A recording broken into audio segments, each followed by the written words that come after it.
দেখো বন্ধুরা, ঘরের সব পিলার খোঁচা হয়ে গেছে। ঠিক আছে, এই দেখো ঘরের পিলার গুলো খোঁচা হয়ে গেছে। আর এই মাটি দুদিন ধরে খোঁচা হয়েছে। ঠিক আছে, প্রত্যেকটা পিলার খোঁচা হয়ে গেছে। এই যে দেখো, প্রত্যেকটা টোটাল 9টা কলম আছে। ঠিক আছে, টোটাল 9টা কলম আছে। এবারে এই 9টা কলম রড টড বেঁধে পুরো কমপ্লিট। ঠিক আছে, মাটি 2-3 দিন ধরে মাটি খোঁচা হয়েছে। ঠিক আছে, 3 দিন ধরে সম্ভবত মাটি খোঁচা হয়েছে। আর দুদিন ধরে রড বেঁধেছে। ঠিক আছে, দুদিন ধরে রড বাঁধার পর তারপরে এখন হচ্ছে এই যে আজকে কলমগুলো ঢালা হবে। ঠিক আছে, কিন্তু মেন যে বিষয় এই যে রড গুলো দেওয়া আছে, এটা হচ্ছে 12 রড। ঠিক আছে, আর এই 12 রডের একটা জিনিস আমি দেখাচ্ছি আপনাদের। এই যে পিলারটা বেঁধেছে না, পিলারের নিচে এই যে রডের জালিটা দেছে। ঠিক আছে, রডের জালিটা কিন্তু ভালো রড দিয়ে দিতে হবে, মানে যে রড দিয়ে আপনি পিলার করবেন সেই রডেরই জালি দিতে হবে। আর প্লাস সেই জালির নিচেই যে সিমেন্টের প্রলেপ, সিমেন্ট আর খোয়ার যে একটা প্রলেপ দিতে হয়, মানে মোটা ঢালাই একটা দিতে হয়। ওই ঢালাইটা কিন্তু আপনাকে সবসময় একটু ভালো করে দিতে হবে। ঠিক আছে, যদি ওই ঢালাইটা আপনি একদম হালকা পাতলা করে দেন, তাহলে কিন্তু ওর লোড, মানে এই যে কলমের যে পুরো লোডটা পড়বে, সেই লোডটা কিন্তু নিচের থেকে নিতে পারবে না, মাটিতে দেবে যাবে।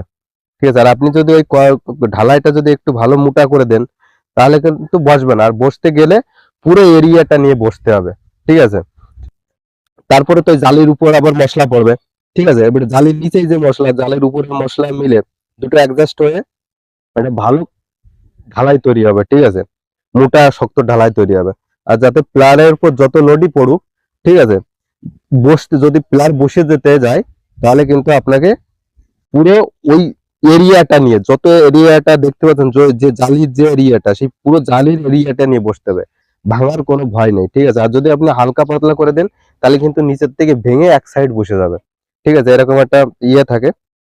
তো আর এই যে পিলারের হাইট গুলো কিন্তু অনেক, এগুলো টুল কলম করা হবে। ঠিক আছে, তো টুল কলম করতেও কিন্তু পিলারের হাইট গুলোর অনেকটা করা হয়েছে। ঠিক আছে, এমন সিস্টেমে করা হচ্ছে যাতে পরবর্তীতে যদি আহ, এর উপর আবার গাঁথতে চাই, ঠিক আছে, মানে পিলার আবার পিলার জয়েন্ট করতে চাই। ঠিক আছে, যাতে পিলার অল্প একটু ভেঙে তার সাথে আবার জয়েন্ট দিয়ে ফুল কলম তোলা যায়, সেরকম একটা পজিশন করছে। কিন্তু অ্যাকচুয়ালি এরকম টুল কলমের থেকে ফুল কলম করতে গেলে সেই পিলার অত জোর হয় না, কমজোরি হয় ঠিকই। ঠিক আছে, যে একটা একদম পুরো ঢালাই পিলার যতটা জোরি হয়, কিন্তু এরকম কাটা পিলার অতটা জোরি হয় না। ঠিক আছে, জোর নিতে পারে না। আর 9টা কলম এই যে পুরো দেখো, এই যে। তো এবার আজকে ঢালাই করা হবে, যদি আমি ঢালাইয়ের সময় থাকি অবশ্যই দেখাবো। ঠিক আছে,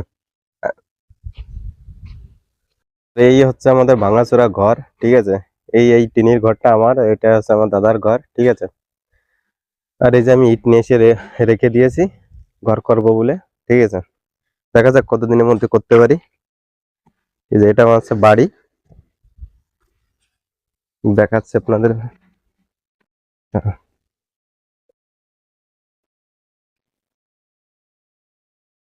এই যে পাথর নিয়ে এসেছি, পাত, এই যে পুরো আমার বাড়ি।